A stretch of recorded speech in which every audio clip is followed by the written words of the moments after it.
Bonjour à tous, Didier Bagnon. Donc, je suis responsable de l'activité distribution et responsable de la formation au sein de la société Michaud, qui est également un fabricant de matériel électrique. On avait dit, Didier, que pour donner, on fera un cadrage réglementaire auprès de notre public en termes des obligations, où est-ce qu'on en est pour les entreprises, à la fois dans le neuf et dans l'existant, hein, puisque les entreprises sont concernées par ces deux sujets. Tout à fait, Xavier. Ça me paraît effectivement intéressant de mettre le focus sur les obligations pour les entreprises qui nous écoutent. Juste avant, pour dire un tout petit mot sur Michaud, donc je disais en introduction que nous sommes fabricants de matériel électrique. Nous sommes une entreprise implantée en région Auvergne-Rhône-Alpes qui existe depuis plus de 70 ans. Et concernant les infrastructures de recharge de véhicules électriques, on a une offre qui se décline en 3 volets. Une offre produit sous la marque Parkelec, une offre de fournisseurs de compétences au travers d'un organisme de formation qui s'appelle Michaud Avenir, qui est spécialisé sur les infrastructures de recharge. Et enfin, une offre d'accompagnement des copropriétés et des entreprises sous la marque 100% ELEC. Donc, il s'agit en particulier d'un réseau d'installateurs et de bureaux d'études que nous avons créé, dont nous avons un membre éminent ici, là, en la personne de Laurent Deschamps, société DEBE. Donc, ces installateurs et ces bureaux d'études sont spécialisés d'une part dans la copropriété, mais pour beaucoup d'entre eux font aussi des infrastructures de recharge en entreprise. Donc, ils peuvent vous accompagner sur l'ensemble des projets. Voilà, juste pour le petit mot sur Michaud. Si on revient maintenant sur nos obligations, on va avoir 3 types d'obligations. Des obligations sur les parkings, des obligations sur les flottes de véhicules et également des incitations au travers de taxes que payent les entreprises sur les émissions de CO2 et de polluants atmosphériques. Concernant les parkings, tout d'abord, on va distinguer le neuf et l'existant. Sur le neuf, pour les permis de construire déposés après le 11 mars 2021, il y a un prééquipement qui est demandé au minimum 20% des places, et puis d'un certain nombre de places réellement équipées, à savoir au moins un point de recharge jusqu'à 200 places, entre 11 et 200 places, et minimum 2 points de recharge au-delà de 200 places. Et dans l'existant, on a une autre obligation qui va naître à partir du 1er janvier 2025, qui concerne les parkings de plus de 20 places, où il y a une exigence d'équipement d'au minimum un point de recharge par tranche de 20 places. Alors, ces obligations-là, les PME et TPE, pour l'instant, bénéficient d'une exonération. Bon, il faut savoir toutefois, on va le voir après, qu'il y a beaucoup d'autres éléments incitatifs et ça peut malgré tout servir de guide, quelle que soit la taille de l'entreprise.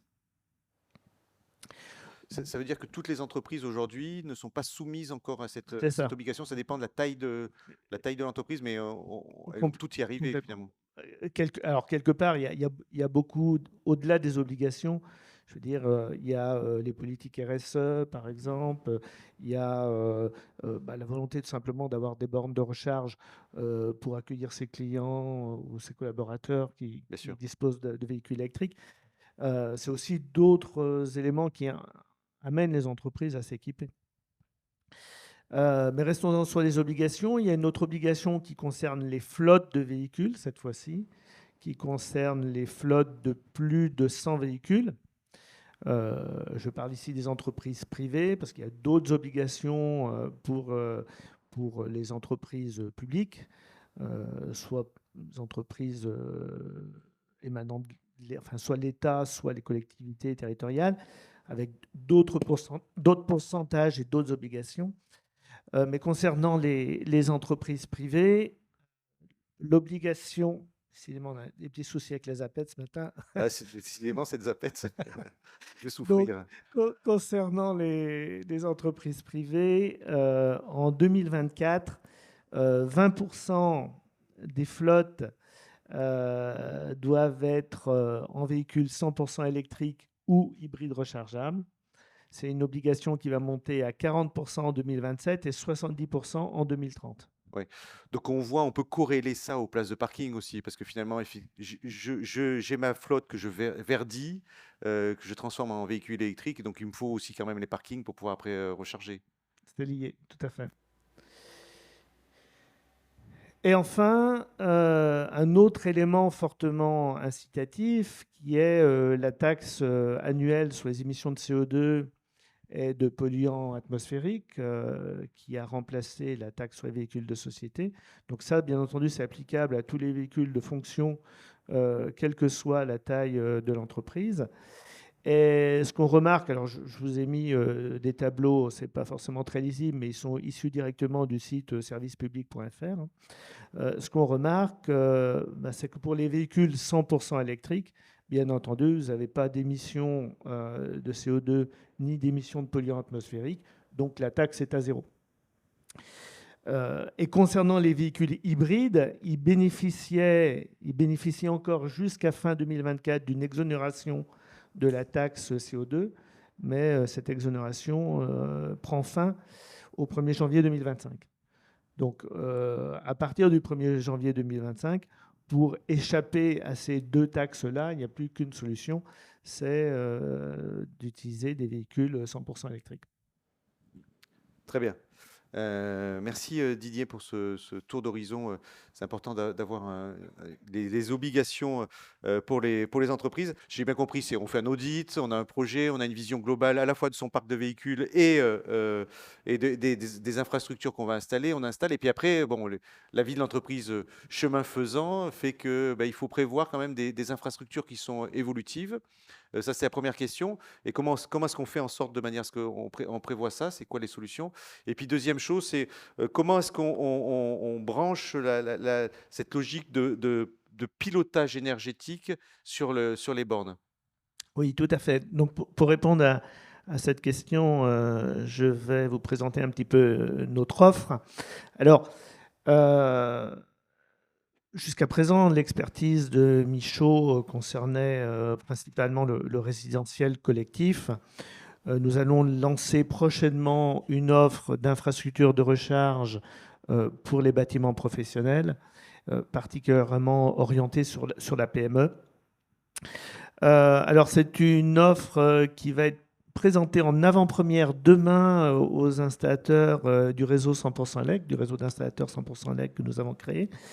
Et donc aujourd'hui, je vais faire une avant-première pour les auditeurs du Grand Circuit. Le 7 juin. Ah oui, donc voilà, exactement. Il ne faut pas que vous en parliez aux autres avant. C'est ça, le 7 juin se tient la convention annuelle du groupement 100% ELEC sur Lyon. Donc, ce sera aujourd'hui une avant-première pour les auditeurs de Grand Circuit. Merci. Alors, je ne veux pas tout vous dévoiler, mais quelques lignes directrices quand même qui nous semblent un peu universelles. C'est le cas pour notre offre, mais de façon plus générale, c'est des choses qui nous semblent à prendre en compte dans l'installation d'une infrastructure de recharge dans les bâtiments professionnels. Donc, tout d'abord, comme Gaël le disait, il ne faut pas s'intéresser seulement au point de charge, à la borne de recharge, mais à l'infrastructure dans son ensemble. Ensuite, autant que faire se peut, il faut avoir une offre qui soit robuste, durable, parce que ce sont des investissements qu'on fait pour des années. Il faut avoir une offre qui soit prête à la supervision par un opérateur, un CPO. Et il faut pouvoir s'intéresser à toute typologie de parking, qu'il s'agisse de parking intérieur, de parking extérieur, de parking en pleine propriété, lorsque l'entreprise est totalement propriétaire de son site, ou bien de parking partagé. Lorsque, par exemple, dans un immeuble, on va avoir plusieurs entreprises qui vont cohabiter au sein du même parking. Donc l'offre que nous avons développée Alors pour ceux qui connaissent notre offre résidentielle, vous allez retrouver un petit air de famille. On va retrouver des armoires, on va trouver des totems pour les parkings en extérieur. Alors, on va notamment avoir cette fois-ci des armoires et des totems qui disposent d'un double point de charge, un de chaque côté, pour éviter d'avoir à multiplier le nombre d'armoires ou de totems. On peut avoir des puissances qui vont de 7,4 kVA à 22 kVA. Alors dans l'offre Michaud, on n'ira pas jusqu'au au superchargeur pour recharger, par exemple, la partie logistique hein, dont évoquait Gaël. Nous, on est sur une offre orientée plutôt PME, sédentaire, client de passage, voire itinérant, avec la possibilité d'intégrer un point de livraison Enedis, parce que ça peut être, selon la configuration des lieux, ça peut être pratique d'avoir un point de livraison dédié à l'infrastructure de recharge. Et vous avez deux possibilités schématiquement. Soit vous raccordez votre infrastructure de recharge sur l'installation électrique de votre site, soit si vous avez un parking par exemple un peu excentré ou proche de la rue, pour lequel il est difficile de faire une liaison avec votre site, il est possible d'avoir un point de livraison dédié pour votre parking. Et dans ce cadre-là, on va avoir des armoires de tête ou des totems de tête qui intègrent un point de livraison Enedis. Et puis on a réfléchi aussi sur des solutions extérieures qui minimisent les travaux de VRD, parce qu'il n'est pas toujours possible de faire des tranchées, par exemple. Donc là, il faut trouver d'autres solutions. Et on a travaillé sur des solutions pour le résidentiel collectif et on est en train de les transposer également dans une application tertiaire. Je voulais aussi faire un petit point sur l'opportunité de la colonne horizontale, notamment dans les immeubles dits mixtes, qui comportent à la fois des logements et du tertiaire. Pour peu qu'il y ait au moins 50% de logements, il est possible de déployer une colonne horizontale, également appelée le réseau électrique auto par Enedis. Et dans ce cadre-là, on va pouvoir avoir, par exemple, pour les entreprises, une grappe de points de charge avec un point de livraison, souvent de 36 kVA, qui va lui-même pouvoir ensuite alimenter plusieurs points de charge que j'appellerais satellites. Une armoire de tête et des armoires satellites derrière. Et j'en viens à l'idée du pilotage. Donc ça a été très bien évoqué tout à l'heure, de façon à limiter les pics de consommation, en particulier au niveau des horaires où tout le monde va spontanément vouloir se raccorder.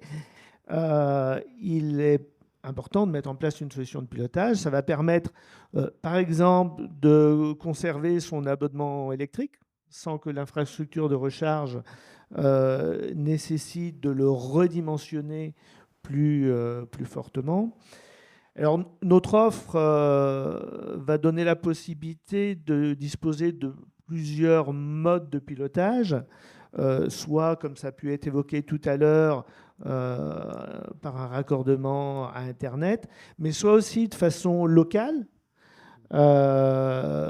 si on ne dispose pas d'une connexion Internet sur le parking, c'est pas toujours facile. On va pouvoir mettre en place un pilotage local. Par exemple, si on est sur une grappe de 36 kVA, donc un point de livraison dédié de 36 kVA, eh bien on va pouvoir piloter l'ensemble de notre grappe pour que la consommation, enfin la puissance appelée à chaque instant ne dépasse pas ces 36 kVA.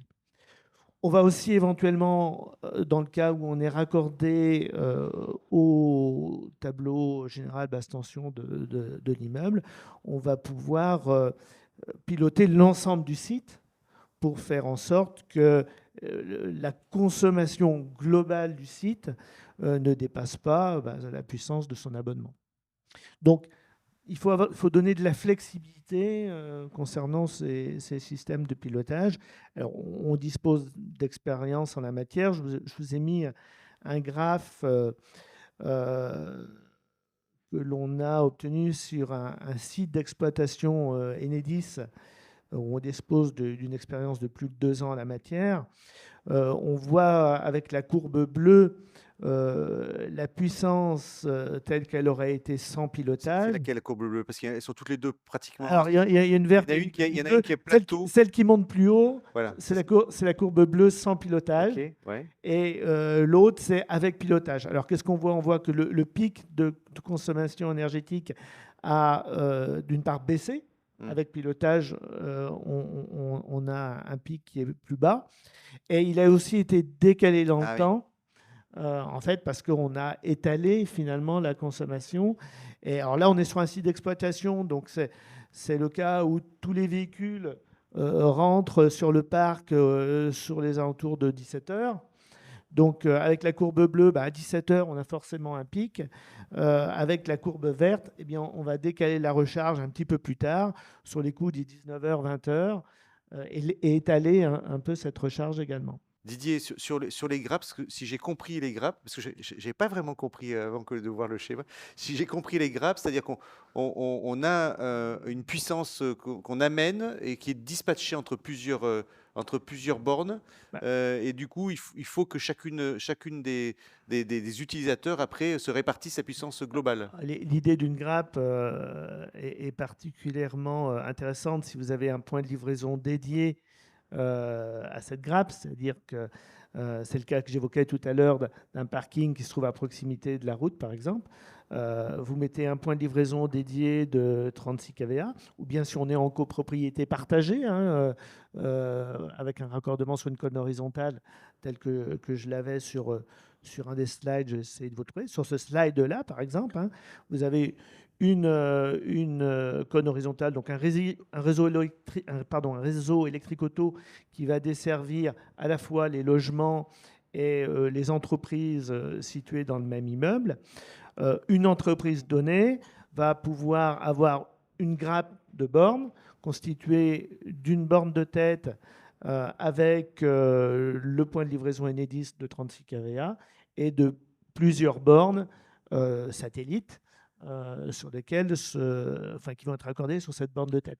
Et on va avoir quelque chose d'évolutif, c'est-à-dire on va pouvoir raccorder des bornes satellites au fur et à mesure de la demande, et l'ensemble va bénéficier d'un système de pilotage qui va garantir que, quel que soit le nombre de bornes raccordées, jusqu'à par exemple une dizaine de bornes, la puissance appelée à chaque instant ne dépasse pas l'abonnement souscrit dans la borne de tête.